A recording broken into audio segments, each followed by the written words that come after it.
கடந்த 2021 சட்டமன்ற தேர்தல் சமயத்தில் பழனிசாமியும் பன்னீர்செல்வமும் இணைந்து எதிர்கொண்டனர்.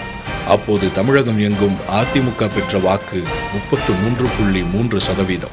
அடுத்து வந்த 2024 மக்களவைத் தேர்தலின் போது பன்னீர்செல்வம் நீக்கப்பட்டுவிட்ட நிலையில் அதிமுக பெற்ற வாக்கு 20.7%.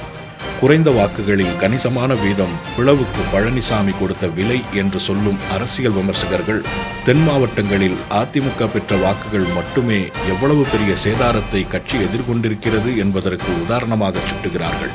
தென் தமிழ்நாட்டில் 2021 42.5% ஓட்டுகளை பெற்றிருந்த அதிமுக 2024 15.9% வாக்குகளை மட்டுமே பெற முடிந்தது.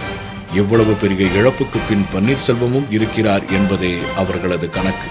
தனித்து நிற்கும் போது 2021 தினகரனுடைய கட்சி மட்டும் 2.3% ஓட்டுகளை பெற்றது.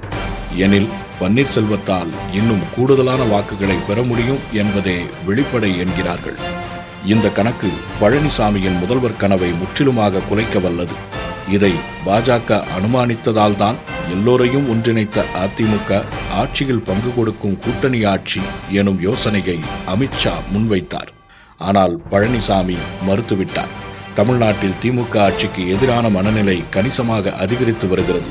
ஆனால் திமுக எதிர்ப்பு ஓட்டுகளை ஒருங்கிணைக்கும் பழனிசாமியின் முயற்சியில் பன்னீர்செல்வம் எடுக்கும் அடுத்தடுத்த நகர்வுகள் அதிமுகவுக்கு சவாலாக அமையும் என்கிறார்கள்.